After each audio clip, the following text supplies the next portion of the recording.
Propõe aqui da gente falar que, já que a gente está falando de culpa e tal, tem um personagem que acho que deve estar sentindo algum grau de culpa ou talvez de saudades de não estar envolvido nessa reta final da Corrida Maluca, dado que ele foi um dos principais protagonistas no meio das suas trovoadas verbais e raios de memes. Pablo Marçal, sim, depois de uma temporada ali percorrendo ali sua função de Iron Man em Lisboa, dando algumas palestras, pelo visto ficou com saudade e decidiu meter o bedelho nessa reta final da eleição, desafiando Guilherme Boulos e Ricardo Nunes por uma sabatina online. Na verdade, um debate, uma rinha de galo. Isso seria mediado pelo próprio Pablo Marçal. Imagina a loucura que isso representaria. E agora, esse embate, claro que provocou algumas reações. Ricardo Nunes já avisou que não vai encarar de jeito nenhum e dizendo que política é coisa séria, tem que tratar com seriedade, não com oportunismo, enquanto Guilherme Boulos disse que é só marcar a hora e o local e lá estarei. O pessoal da esquerda também ficou meio bravo com ele porque ele estaria legitimando o que, na visão deles, o Pablo Marçal representa um salafrário de quinta. Jess, e a sua visão? Não, totalmente verdadeiro. E eu vi muita gente da esquerda batendo no Boulos por conta disso. Exatamente pelo ponto do que eles chamam que seria ali dar palco para uma pessoa que pode prejudicar muito, na visão deles, a política nacional. E a gente vê o desespero do Guilherme Boulos nessa decisão. Por que ele aceitou o convite depois de toda aquela polêmica, laudo falso? Por que ele aceitou? Porque ele está em busca de visibilidade e ele precisa dessa visibilidade. Então ele está aqui se dispondo a disputar o eleitor do Marçal. Obviamente, quem vai assistir uma sabatina do Pablo Marçal possivelmente é um eleitor dele. Então, com isso, o Boulos ele tenta entrar, às vezes, para diminuir a rejeição com este eleitorado. Um processo que eu acho razoavelmente difícil, mas um ou outro talvez ele consiga. E o Nunes não. O Nunes, ele tá bem com a estabilidade. Então, a estabilidade favorece o Ricardo Nunes. Então, esta ação do Marçal geraria uma instabilidade que, de fato, o enfraqueceria, né? Ele tem muito a perder e nada ou muito pouco a ganhar. Então, ele tomou a decisão de não participar disso, até porque ele sabe que vai ser um show de horrores. E assim sendo, ele sem uma mediação ali com o Boulos, sabe-se lá o que vai acontecer. É aquele time que está ganhando de 3-2 aos 45 do segundo tempo. Talvez pode estar com um jogador a menos, o time rival fazendo aquele chuveirinho na área. Para que ele vai se expor? Sabe? Para que ele vai se expor? Marina, é por aí, Palombo. Mas o Marçal também apanhou bastante nas redes dele. Opa! Por dar voz ao Boulos. Tem os dois lados. Né? O voto Bolsal, voltando à tona. O Ricardo Nunes está sendo estrategista. Claro. Ele está com uma boa vantagem. O que ele tem a ganhar? Só perder. Agora, o Boulos está indo por tudo ou nada. Eu vou tentar, porque eu estou lá atrás. Perder por 1 ponto ou perder por 10 é a mesma coisa, não vai se eleger. Então, o Boulos, na minha opinião, neste caso específico, ele está certo de ir lá e tentar o tudo ou nada. O Nunes não, vamos ficar na nossa, vamos jogar, vamos só tocar a bola de lado e esperar o tempo passar. Agora, é isso. Agora, Maninho, bem que se fosse rolar essa sabatina aí, bem que poderia acabar rolando lá na mansão do Marçal, né? Afinal de contas, o Boulos está sem casa essa semana, né? Podia pernoitar lá uma noite. Será que dorme por lá? Será que é Airbnb do Marçal ali? Não, duvido, viu? O Guilherme Boulos publicou na própria rede social um vídeo de eleitores que estavam com o boné do Marçal. E aí dizem, votei no Marçal no primeiro turno, tiram o boné do Marçal e colocam um boné que no lugar de um M, mantendo a mesma estética, tem um B bordado. Um B de Boulos, dizendo que votaram em Marçal no primeiro turno e votariam em Boulos no segundo turno. Bom, não sei se... Momento psicanálise de botequim aqui no Morning Show, tá? Todo mundo aqui super equipado, senão a gente não estaria aqui junto todo dia. Nosso quarteto titular maravilhoso. Qual é a análise fenomenológica, psicológica, que pode explicar isso? É só uma ideia de ser oposição contra o sistema, contra as autoridades constituídas? É esse espírito? A narrativa é, votei pela mudança com Marçal, agora quero a mudança com Boulos. Mas, pelo amor de Deus, mudança pela mudança, independentemente do rumo da mudança, é uma insanidade, né? A pessoa precisa pensar com a agenda e não simplesmente com o fígado, com o sentimento. Isso revela muito de como tem funcionado a política brasileira. As pessoas muito mais preocupadas em sinalizar com afetos do que em debater projetos de país. O que você achou, hein, Pepe? Você que teve um posicionamento ousado, corajoso, de apoiar publicamente o Pablo Marçal no primeiro turno. Claro que... Eu fiquei de perguntar isso para você, né? Eu fiquei de perguntar para você... A estratégia dele logo depois de voltar para Alphaville e dizer que foi um livramento e que a estratégia dele está perfeitamente em curso, ele estava planejando essa derrota, te convence? E também esse último movimento dele? Qual é a estratégia? Não me convence não, sinceramente. Ninguém disputa umas eleições pensando em perder, né? Apesar de ter várias teorias da conspiração falando que o Marçal resolveu perder as eleições de forma deliberada, por isso fez aquilo no final, eu acho que não se sustenta numa análise mais profunda. Agora, Marinho, é claro que uma parcela dos votos do Marçal vai para o Boulos. Tanto é que a pesquisa última que saiu mostrou que cerca de 25% das pessoas que votaram no Marçal estão votando no Boulos, né? Agora, o que isso significa? Tem várias razões. Primeiro, não querem o Ricardo Nunes de qualquer jeito. Segundo, querem a mudança. E terceiro, né, são pessoas... Isso é muito interessante, né? A campanha do Marçal identificou que vários votos que a esquerda tinha no passado, com a Marta Suplicy, com o Haddad, né, migrou temporariamente para o Marçal, né? Essas pessoas, a tendência é voltar para o centro progressista e o centro de esquerda, né? Então, por isso, eles estão buscando o Boulos, independente de projeto, mano, independente de projeto. É por mais questão... Boulos não representa centro progressista ou centro-esquerda. Mas a Marta Suplicy, que está na chapa do Boulos, é uma pessoa muito querida na periferia, né? A Marta Suplicy, ela fez muito pela periferia. Eu diria para você o seguinte, os projetos mais estruturantes que São Paulo teve em nível municipal foi graças à Marta Suplicy. Peraí, Bilhete único, o CEL. Tem a famosa Martalândia. Eu não sei se eles têm essa memória afetiva tão forte até hoje, ainda mais com as novas gerações que nem lembram dela. Mas tem a famosa Martalândia ali na zona sul de São Paulo que ficou... convencionou e tem um aspecto interessante, assim, algumas pessoas estão criticando, só para terminar, o Boulos de aceitar a sabatina do Marçal. Né? O que as pessoas falam? Primeiro, para legitimar o que o Marçal colocou durante a campanha. Segundo, que não se dialoga com uma pessoa antidemocrática. Ou seja, uma narrativa completamente equivocada, né? Mas tem um ponto que eu acho fundamental, né? O Boulos está sendo taxado de radical. Um radical não conversa com todos os setores da sociedade.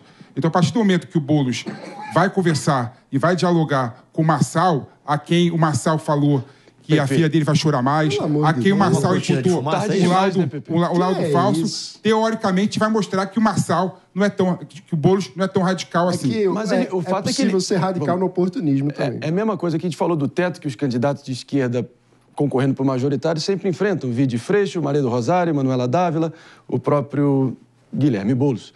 No sentido, ele fez a carreira sendo um radical de esquerda. Agora o Marçal tenta inaugurar a versão do xadrez 4D dele. Nesse caso, um xadrez psicodélico, né? A gente tá em looping aqui tentando entender o que pode significar isso. Mas quando nós olhamos, André... Qual é o seu diagnóstico? Não, é porque quando nós olhamos para a situação toda, a gente precisa ver momentos da campanha onde foi dito. E aqui eu vou falar, o Ricardo Nunes foi coerente. Que ele não aceitou um convite de alguém que, em dado momento, ele se opôs radicalmente pelas formas e posturas. O Guilherme Boulos, em dado momento, falou que o Marçal tinha que sair do jogo político. Que o Marçal, ele tinha que simplesmente se desligar por conta das coisas que ele acusava ali o Marçal de fazer. Mas, de repente, pelos votos, pelo espaço, ele está tudo bem. Vamos dialogar com ele. Antes era, a Justiça Eleitoral precisa impedir ele de concorrer. Precisam silenciar. Foi a favor ao silenciamento das redes sociais do candidato. Aí depois, num 360, vamos sentar no banquinho, vamos conversar e eu vou ser sabatinado por ele. E assim, essa sabatina, o Palumbo tá corretíssimo. Tem um custo também pro Marçal, que é, ele vai ter que ir para uma sabatina. O que nós imaginamos da sabatina? O que nós vemos nas sabatinas? Uma imparcialidade. Dificilmente o Marçal poderia ter uma postura imparcial contra um cara que ele falava que era comunista e vai destruir São Paulo. Então, ou é uma briga, e aí vai ser um debate mais incisivo entre os dois, que nós já vimos ao longo da campanha, ou realmente vai ser uma conversinha do Marçal totalmente diferente, descaracterizando assim pro eleitor. E desculpa, Paulo, eu acho que é subestimar demais a inteligência do eleitor paulistano, que o brasileiro pode ter suas limitações, a sua memória curta, mas eu acho que pode... Água mole em pedra dura, tanto bate até que fura, vai perceber mais cedo ou mais tarde que essas ações não são condizentes. Isso simplesmente, essa farsa não se sustenta um peteleco em algum momento, entendeu? Exatamente. Eu sou favorável a você conversar com todos os setores, de direita, de esquerda, de centro. O político ele tem que conversar com todo mundo. Afinal de contas, o destinatário do serviço do político é o povo. E não importa o viés político dele. Agora, quem vai perder mesmo com isso aí, na minha opinião, é o Marçal. O Marçal vai perder com isso, porque o público da direita não vai aceitar isso. Se ele ajudar, porventura, o Boulos, aí ele acaba se afundando, porque ele vai ser o responsável por ter, na última semana, nos últimos minutos do jogo, ter ajudado o Boulos, que historicamente é um adversário da direita. Isso, ele já está tentando fazer isso desde o momento em que ficou fora do segundo turno. Vamos ser muito claros. O jogo do Marçal é tentando desesperadamente, para tentar manter alguma relevância no jogo político, dificultar a vida do Ricardo Nunes e, com isso, facilitar a vida do Boulos. Essa é... Que é isso? Tem forma muito mais fácil... Claro não, que Marinho. é isso que está claro. Tem forma muito mais fácil de fazer isso.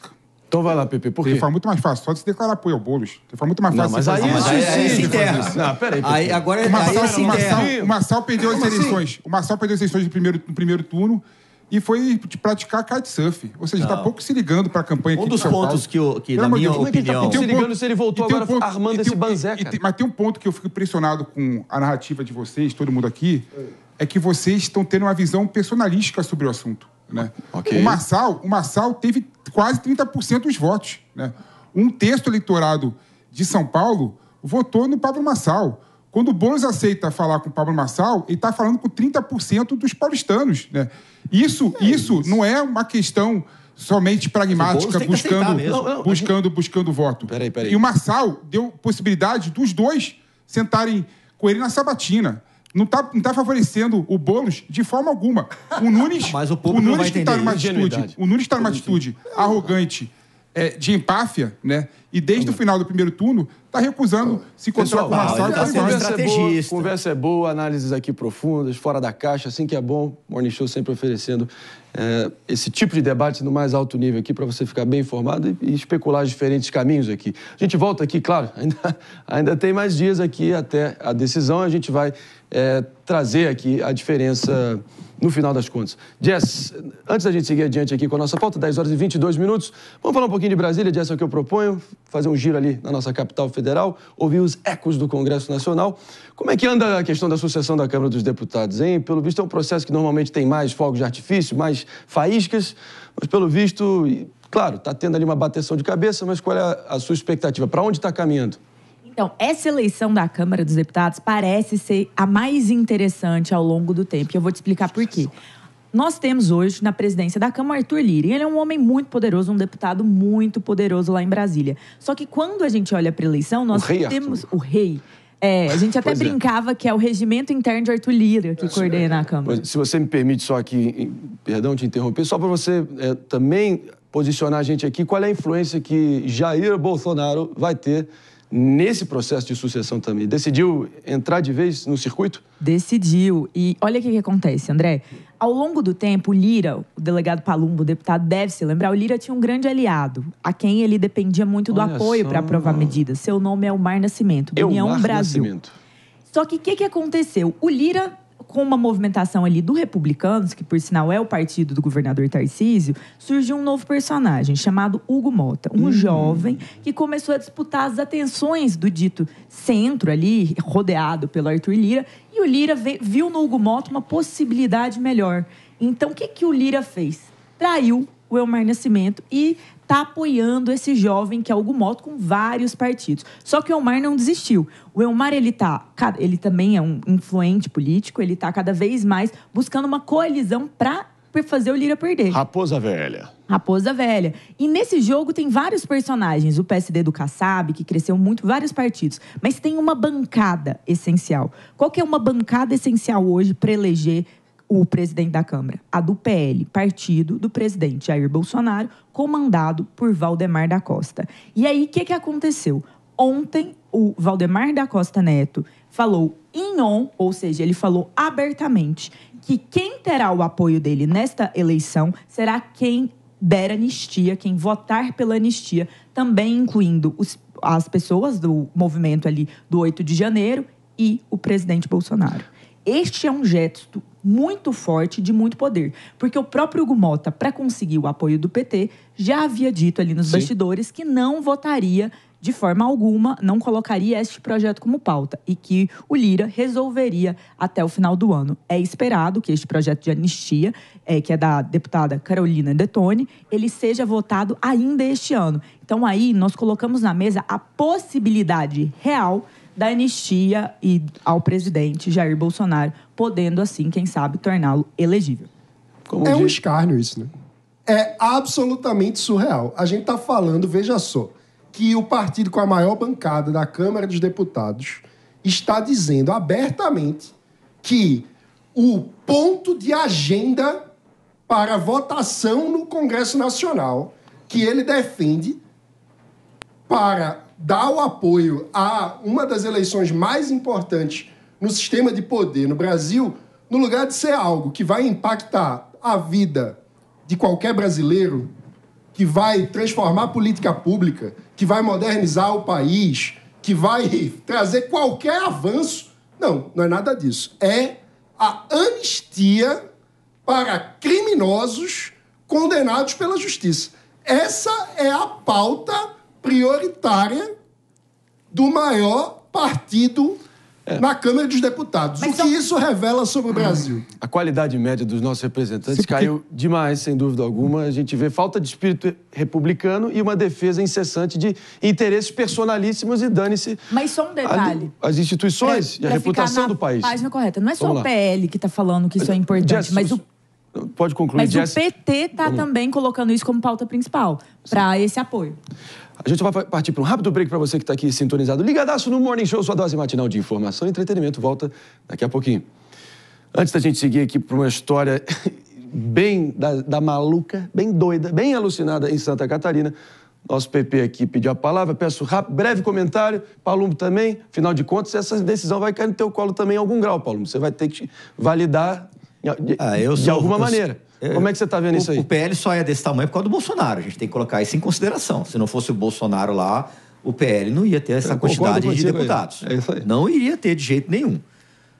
E aí a gente tem que pensar. Eu gostaria que tivesse uma pessoa independente, como o Marcel Van Hatten.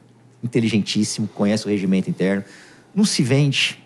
Ele não vai, ele vai de acordo com os interesses do povo. Então, para mim, ele seria o candidato ideal, né? Vamos aguardar o jogo agora. São raríssimas exceções. Aí pode discordar de determinados votos, atitudes e também, enfim, momentos aí das trajetórias políticas passadas. Claro que, sem puxar o soco, já puxando que você merece, Paulo, você se inclui nessa exceção no meio desses 503 representantes, os outros tantos senadores, de pessoas que estão ali para realmente fazer uma defesa legal das suas próprias pautas e do país, em detrimento de interesses personalíssimos, que é o que a gente está vendo aí nessa negociata absurda. PP, rapidamente a gente segue em frente. Não, só o ponto que eu queria colocar, eu não sei por que o Mano ficou assustado, né? A política faz parte da política, faz parte da política esse tipo de tratativa. A escolha do presidente da Câmara dos Deputados é uma decisão política, né? Os candidatos, os deputados federais se reúnem e escolhem quem que eles queiram que seja o presidente da Câmara. E a anistia, é bom lembrar, é uma prerrogativa do Poder Legislativo, diferente do indulto, diferente da graça, que é do Poder Executivo. Então, eu vejo com naturalidade, né, o presidente do PL, maior partido da Câmara dos Deputados, colocar esse assunto para decidir votar no presidente da Câmara que pegar essa pauta. E um ponto importante também, mano, a questão do 8 de janeiro, né, não é uma questão meramente formal, meramente narrativa. É uma questão realmente que divide o Brasil e é uma questão realmente que perpassa a questão ideológica. O Brasil está sem problemas. O Brasil todo está discutindo se houve realmente golpe de Estado ou não houve golpe de Estado. A política fechada em si mesma. Eu vejo com naturalidade colocar esse ponto. Isso é a política fechada em si mesma. Não tem um problema nisso, não tem nada grave nisso. Senhores, calma, não tem nada grave nisso, é política. Concordo comigo. E eu não criminalizo a política de forma alguma. Eu acho que eu acho que isso aqui foi um representante aqui também muito do debate público no Brasil. O idealismo do Mano, cobrando a coisa certa, e o PP aqui, talvez até num grau de cinismo e lidando da forma mais... Cinismo realista. Cinismo realista. Não, a vida como ela é. Até porque quando a Jess estava falando aqui, a minha impressão, não falei na hora, é que sim, pode ser um gesto forte, simbólico, mas totalmente previsível para uma surpresa de total de 0 pessoas. A gente